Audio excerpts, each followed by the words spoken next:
আল আমিন নবী আমার মুক্তি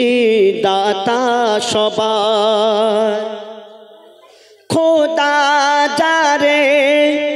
বন্ধু করে দিল যে উপহার আল আমিন নবী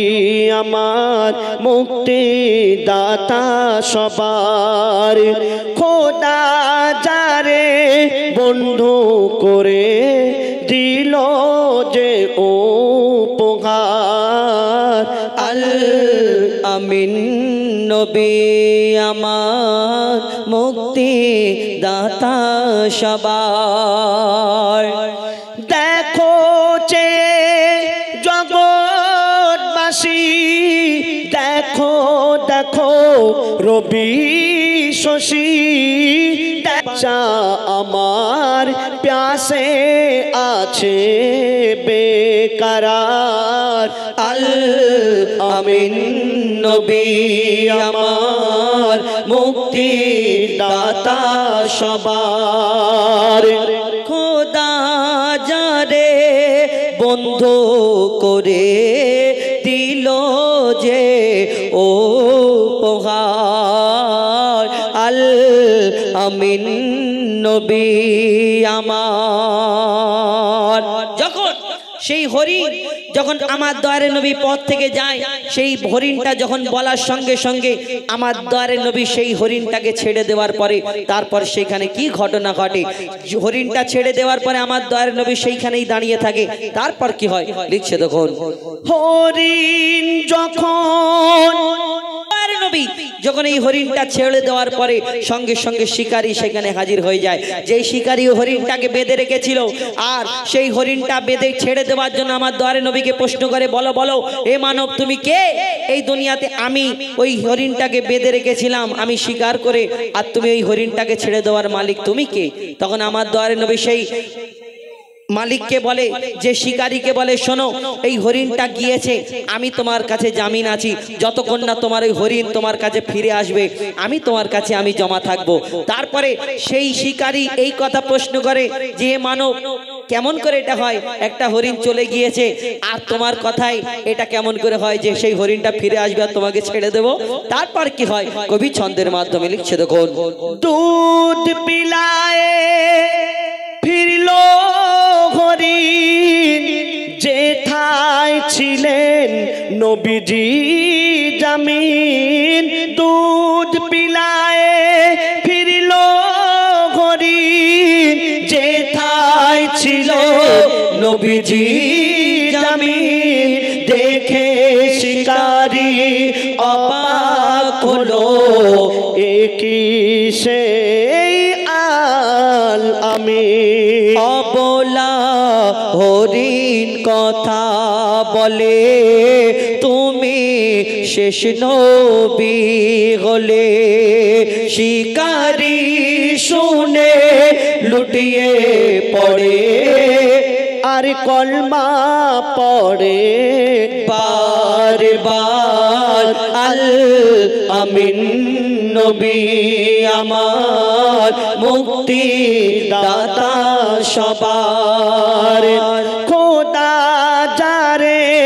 বন্ধু করে দিল যে উপহার আল আমিন নবী আমার মুক্তি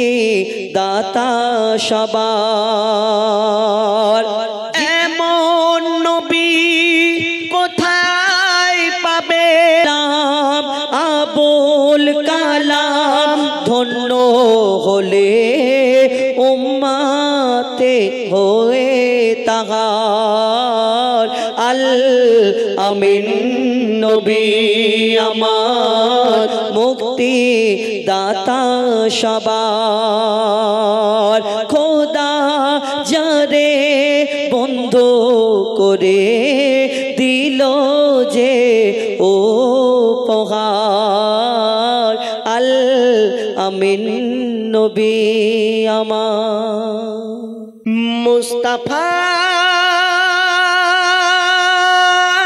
মুস্তাফা মুস্তাফা মুস্তাফা মুস্তাফা মুস্তাফা মুস্তাফা মুস্তাফা মুস্তাফা মুস্তাফা ইয়া নবী মুহাম্মদ ইয়া রাসূল মুহাম্মদ ইয়া নবী মুহাম্মদ ইয়া রাসূল মুহাম্মদ তুমি মোর শাফায়াত তুমি মোর শাফায়াত তুমি মোর শাফায়াত তুমি মোর শাফায়াত ইয়া নবী মুহাম্মদ ইয়া রাসূল মুহাম্মদ ইয়া নবী মুহাম্মদ ইয়া রাসূল মুহাম্মদ তুমি মোর শাফায়াত তুমি মোর শাফায়াত তুমি মোর শাফায়াত তুমি মোর শাফায়াত পেল দিদার একটি বার তোমাকে খোদার কসম পেল দিদার একটি বার তোমাকে খোদার কসম কলিজার খুন দিয়ে তখন ধোয়াবো তোমার কদম পেল দিদার একটি বার তোমাকে খোদার কসম কলিজার খুন দিয়ে তখন ধোয়াবো তোমার কদম ওয়াইজ করুনি দেখেনি ভাঙে ইশকে সকল দাঁত ওয়াইজ করুনি দেখেনি ভাঙে ইশকে সকল দাঁত তুমি মোর শাফায়াত তুমি মোর শাফায়াত তুমি মোর শাফায়াত তুমি মোর শাফায়াত ইয়া নবী মুহাম্মদ ইয়া রাসূল মুহাম্মদ ইয়া নবী মুহাম্মদ ইয়া রাসূল মুহাম্মদ তুমি মোর শাফায়াত তুমি মোর শাফায়াত তুমি মোর শাফায়াত তুমি মোর শাফায়াত कमली वाला दू बेला तुम्हारे प्रेमे का दिया कमली वाला दू बेला तुम्हार प्रेमे का दिया एमे हन्नन दे बेजान तुम्हार इश्क हाँ दिया कमली वाला दू बेला तुम्हार प्रेमे का दिया एमे हन्नन दे बेजान तुम्हार इश्क हाँ दिया अंतरे आछो जुड़े আমার ইমানে দৌলত অন্তরে আছো জুড়ে আমার ইমানে দৌলত তুমি মোর শাফায়াত তুমি মোর শাফায়াত তুমি মোর শাফায়াত তুমি মোর শাফায়াত তুমি মোর শাফায়াত তুমি মোর ইয়া নবী তুমি মোর শাফায়াত ইয়া নবী তুমি মোর শাফায়াত ইয়া নবী তুমি মোর শাফায়াত আরশ পাকের পাক রতন নূরে গড়া নূর বদন আরশ পাকের পাক রতন নূরে গড়া নূর বদন যার চরণ পরশ পেয়ে ভুবন ধন্য হয়ে যায় যে দেখে সে হয় মগন মোর নবীজির রূপ এমন যে দেখে সে হয় মগন মোর নবীজির রূপ এমন ওই রূপ দেখিয়া চন্দ্র তপন মেঘেতে লুকায় ওই রূপ দেখিয়া চন্দ্র তপন মেঘেতে লুকায় আরশ পাকের পাক রতন নূরে গড়া নূর বদন আরশ পাকের পাক রতন নূরে গড়া নূর বদন যার চরণ পরশ পেয়ে ভুবন ধন্য হয়ে যায় একদিন আমার দয়ার রাসূল হযরতে বেলালকে ডেকে বললেন বেলাল তুমি আজ কাবার ছাদের উপরে উঠে আজান দাও কেন এটা আমার আল্লাহর ইচ্ছা তো হযরত বেলাল তিনি কাবার ছাদের উপরে উঠলেন আর কি করছেন শুনুন কাবার ছাদের উপরে কাবার ছাদের উপরে উঠে বেলাল পড়ে যায় চিন্তায় কাবার ছাদের উপরে উঠে বেলাল পড়ে যায় চিন্তায় ভাবে কোন দিকে মুখ করে এখন আজান দেওয়া যায় ভাবে কোন দিকে মুখ করে এখন আজান দেওয়া যায় হযরত বেলাল তিনি কাবার ছাদের উপরে উঠে চিন্তায় পড়ে গেলেন যে আমি কোন দিকে ফিরে আজান দেব কেন আমি তো কাবার দিকে মুখ ফিরে আজান দিই কিন্তু আমার দয়ার রাসূল বললেন কাবার ছাদের উপরে উঠে আজান দিতে হযরত বেলাল তিনি চিন্তায় পড়ে গেলেন আর কি করছেন কাবার ছাদের উপরে উঠে বেলাল পড়ে যায় চিন্তায় ভাবে কোন দিকে মুখ করে এখন আজান দেওয়া যায় ভাবে কোন দিকে মুখ করে এখন আজান দেওয়া যায় তখন হযরতে বেলাল নবীজিকে সামনে দেখা পায় তখন হযরতে বেলাল নবীজিকে সামনে দেখা পায় নবীজির দিকে ফিরে মধুর সুরে আজান দিয়ে দেয় নবীজির দিকে ফিরে মধুর সুরে আজান দিয়ে দেয় আল্লাহু আকবার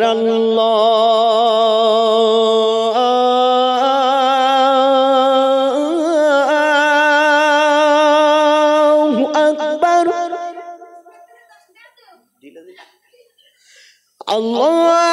আল্লাহু আকবার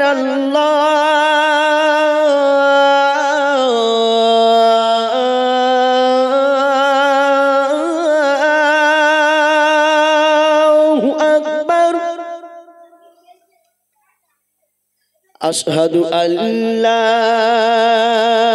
ইলাহা ইল্লাল্লাহ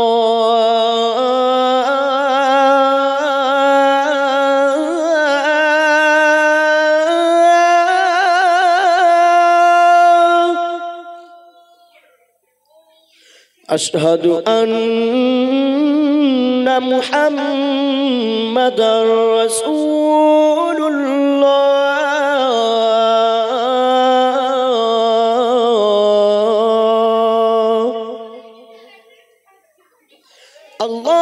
আল্লাহু আকবার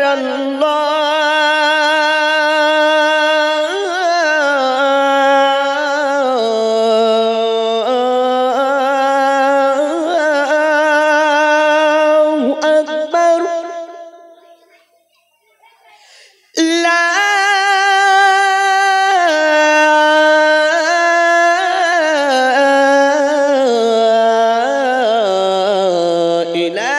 ইলাহা ইল্লাল্লাহ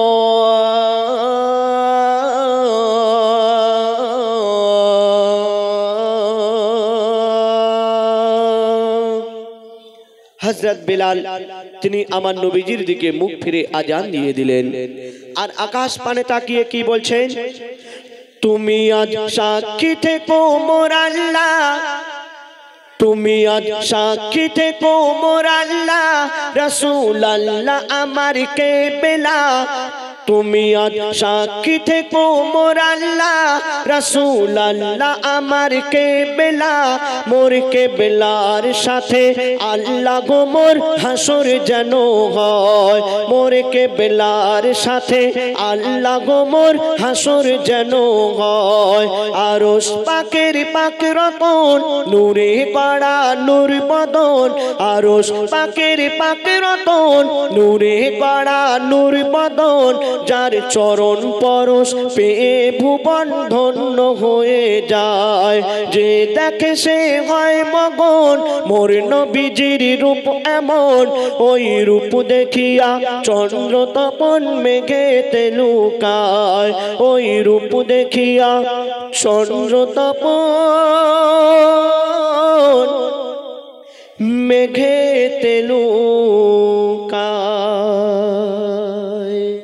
হাবিল কাবিল প্রশ্ন করে হাওয়া আদমকে